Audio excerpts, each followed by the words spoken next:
Su nombre es sinónimo de república. Nació en Granada, en cuya universidad ejerció de profesor de Derecho Mercantil. También ha ejercido de notario y abogado. En su día redactó una constitución democrática para Guinea Ecuatorial que no entró en vigor.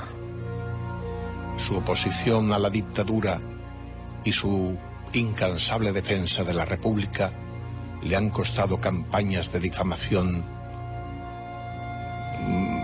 procedimientos, detenciones, atentados, encarcelamientos. Una historia. Antonio García Trevijano. Intenté por todos los medios acabar con la dictadura. Incluso llegué a conspirar con militares, compañeros de Franco, para derribarlo. Nombres que os darían escalofrío de pensar que con 21 años estaba yo conspirando con los capitanes generales más conocidos de la guerra civil para acabar con la dictadura. Con 21 años. Consejo de Ministros del Pardo, de Franco, se acordó mi asesinato por 2 veces, diciendo que era el enemigo número 1 del régimen franquista. Esa libertad política que no tenemos hay que conquistarla fuera del derecho, porque si tuviera derecho a ella no sería libertad colectiva, sería otorgada, concedida por alguien que la puede retirar. No, la libertad o es una conquista nuestra o es mentira, es falsa. Yo uní a la oposición española sin que ellos lo supieran, ni se enteraran de que estaba yo uniéndolos y que terminaron unidos. Ellos no lo sabían. Hasta que ya se hizo la declaración cuando don Juan de Borbón, que era el que tenía que dar el primer paso, haciendo una declaración en Le Monde, con los 14 puntos que todos habían aprobado, entonces cada uno tenía que producir una cascada de adhesiones contra Franco y a favor de la restauración en un referéndum que tendría que pronunciarse por la monarquía o por la república. Eso era obligatorio, y en la declaración de don Juan Alemón estaba ese principio. Ahí se vio claramente que la unidad era posible. Como cuando don Juan, por las presiones de su familia, de su mujer y de sus hijas, y del propio y su hijo, se retira de la acción y deja empantanado la promesa que hizo de hacer las declaraciones de los 14 puntos Alemón contra su hijo Juan Carlos, porque tenéis que saber que ni un solo minuto, ni un solo segundo, el conde de Barcelona autorizó que Juan Carlos aceptara la monarquía que Franco le daba. Ni un solo minuto. Es más, todos sabéis que yo fui quien redactó el borrador de la carta del conde de Barcelona a Franco y a su hijo, solos. Me llamó sin que nadie lo supiera. Y yo redacté esas dos figuras, si sé la verdad sobre todas las mentiras que son hoy oficialmente el secreto de la transición falsa. Si el Partido Comunista se hubiera limitado a renunciar a asistir a las elecciones, el régimen no hubiera sido legitimado. Es decir, aunque el PSOE y todos los partidos hubieran aceptado el pacto, pero el Partido Comunista hubiera dicho, yo no pido legalización, porque no puedo pedir legalización. La libertad nos pertenece por derecho natural a todos los partidos y no reconocemos a nadie que tenga la autoridad o la potestad de darnos la libertad o la legalización. Si el Partido Comunista no va a las elecciones, no hay legitimación de la reforma y hay ruptura. Lo que hay viene de Franco, que dispuso al rey. Segundo, el rey designa a Suárez y Suárez legaliza al Partido Comunista. Punto. Todo lo que hay después es eso. Y eso lo consiguieron los españoles de ninguna manera. ¿Eso lo consiguió quién? Pues los mismos que mandaban a la policía detrás de los estudiantes o detrás de los que querían o los que nos encarcelaban. Yo estaba encarcelado 4 meses por Fraga, no por ningún juez, por Fraga, fuera, a la cárcel, a Carabanchel. Todo hombre, toda persona tiene derecho a cambiar de opinión política. Lo que ningún jefe tiene derecho a estar 40 años defendiendo la dictadura y en un mes querer ser líder de la democracia. Si se ha equivocado durante 40 años defendiendo ideas de la dictadura, si ese hombre es honesto y honrado, tiene que pedir perdón por sus errores y retirarse a su casa y votar, pero no pretender ser un líder de la democracia. La transición ha sido, la libertad ha sido en España enseñada por Suárez, Arailza, Pío Cavarilla, Fraga. Es decir, hay algo más inmoral que el pueblo español tenga que aprender la libertad y la democracia en boca de esos señores. España es una sociedad de traidores. La inaugura Juan Carlos, traidor número 1 a su padre. Segundo, la continúa Suárez, un ignorante total, culpable de lo que está sucediendo en España con el café para todos. Ese ignorante, irresponsable, vanidoso, por la coba y la amistad con Torcuato, el Opus, la Falange y Juan Carlos, es culpable de las autonomías que han conducido a la situación actual de Cataluña y el País Vasco. El café para todos. Y este Suárez, que cree que hoy se la lava, se olvida, uno, que fue echado de mala manera del gobierno por Juan Carlos y los capitanes generales. Dos, que le dieron la orden de que dimitiera en el acto. Y el pobre tonto de Suárez reconoce en la televisión que dimite para que su gobierno no sea un paréntesis entre dos dictaduras. Y las Cortes españolas, la prensa española, los cobardes que mantienen el poder en España, no hay uno solo que le diga a Suárez, el mismo día del 23 de febrero, cuando se estaba nombrando, votando el nombrar, o antes de nombrar a Calvo Sotelo. No hay uno que le diga, señor Suárez, usted ha comparecido en la televisión para decir que dimite porque porque una dictadura le ha obligado a que dimita. Unos generales, un militar o el rey, quien sea, dígalo. Nadie se lo pregunta y él tampoco lo dice. ¿Os dais cuenta qué representación de España puede haber? ¿Qué diputado puede presumir de que ha tenido dignidad? ¡Dignidad!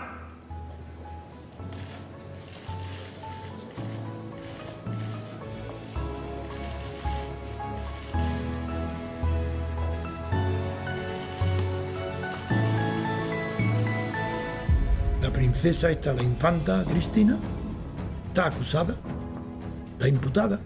Es evidente la culpabilidad, eso no hay ni que probarlo. Pero no es la culpabilidad, no hay que probarlo. Eso porque ella no está robando con Urdangarín.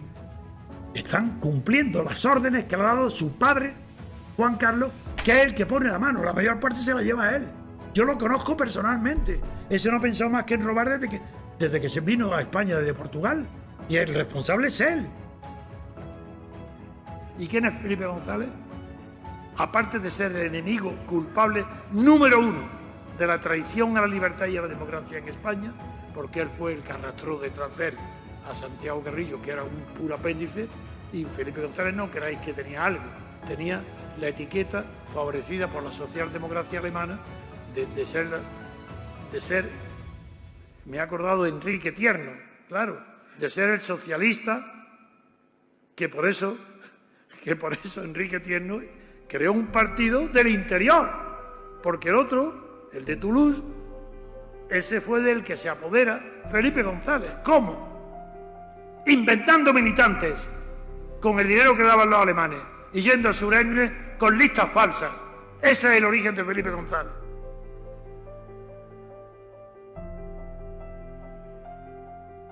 Fraga y Felipe González se reúnen en la casa de los suegros de Miguel Boyer, Arnaldo. Y allí, con Fraga, y allí prometen mutua ayuda con la condición de que me eliminen a mí. Fraga me mete en la cárcel porque se lo pide Felipe González. Y una vez que estoy yo en la cárcel, Felipe González, bueno, eso lo sé porque me lo ha contado todo desde Bruselas, Chesón. Una vez que me mete en la cárcel, el mercado común todo, Spinelli, el suegro el que estaba casado con la hija de Churchill, el barón de Soane, todos, yo tenía amistad personal con ellos.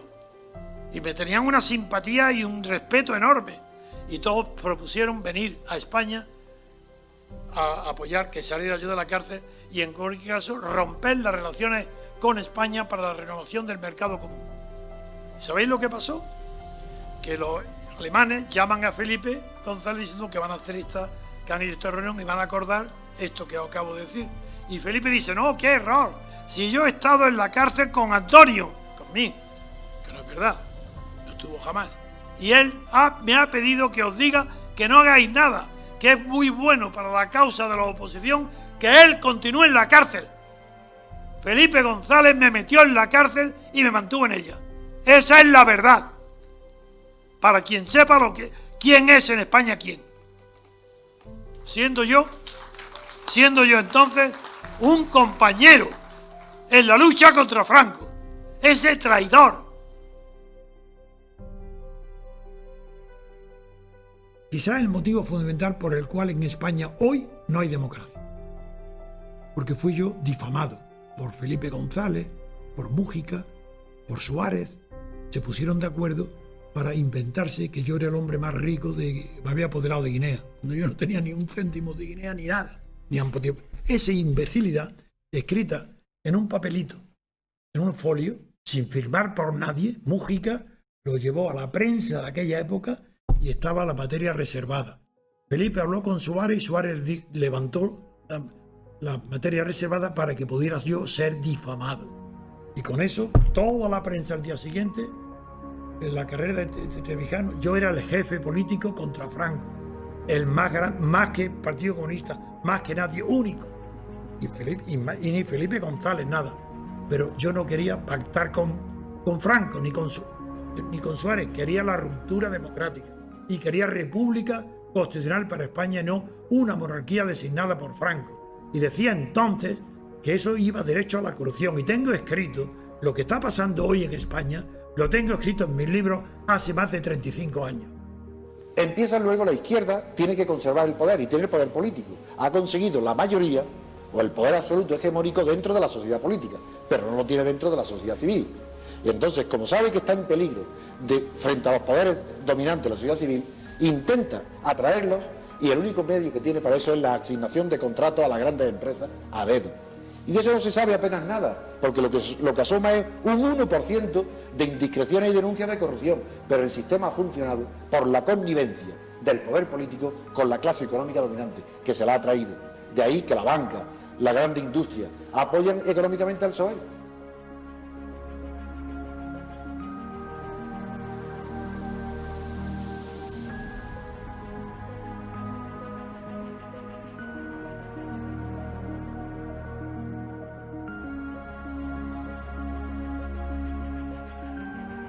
Seis personas, 4 personas, 5 personas, una nombrada a dedo por el rey, Suárez.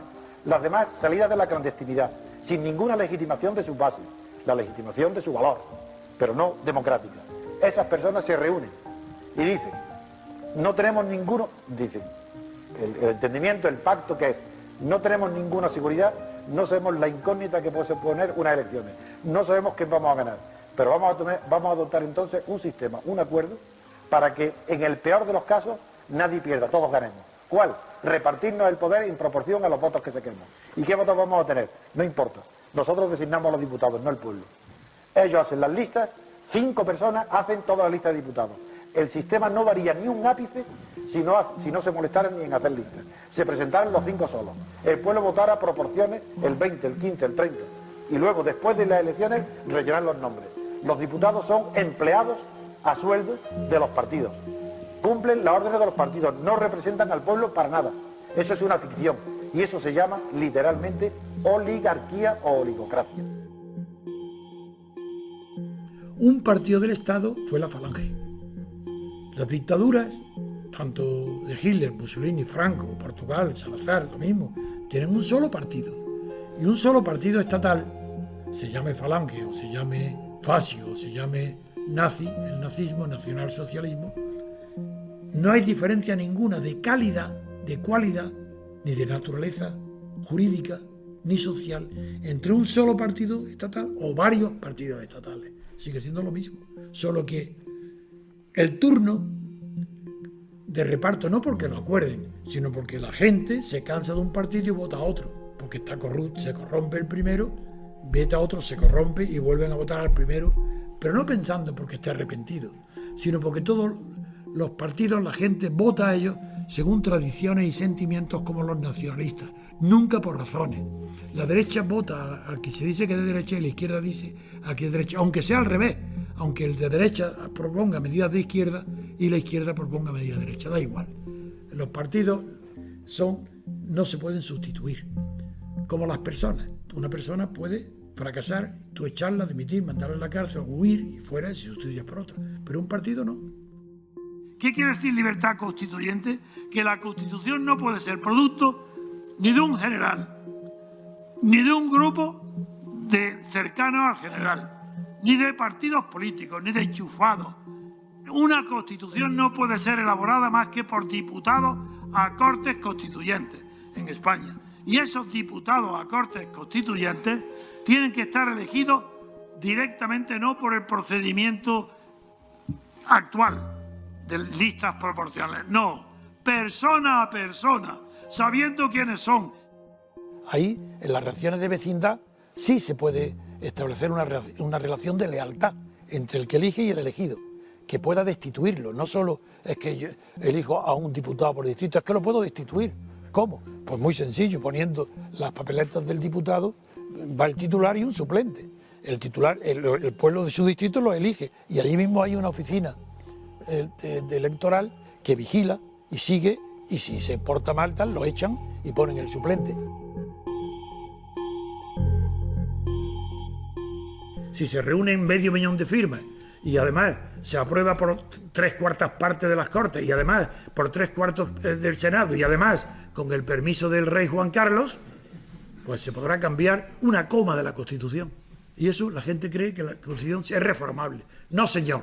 La Constitución no es reformable. En cambio, basta 24 horas de una orden de los alemanes para que en la Constitución figure la cifra del déficit, lo ponen en el acto.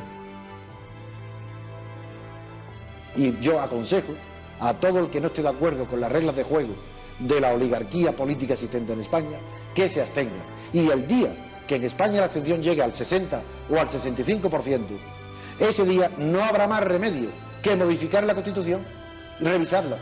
Y el único medio pacífico, no violento, civilizado, de obligar a la clase política y a los partidos políticos a que respeten los derechos de los ciudadanos modificando la Constitución, es la abstención. Es el único camino que hay.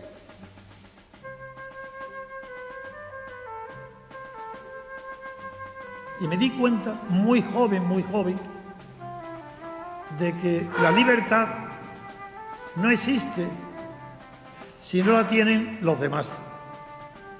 Yo no soy libre por mucho dinero, por mucha inteligencia, por mucha cultura, por muchos pensamientos libres que yo crea tener. No soy libre como persona, sino soy libre vosotros.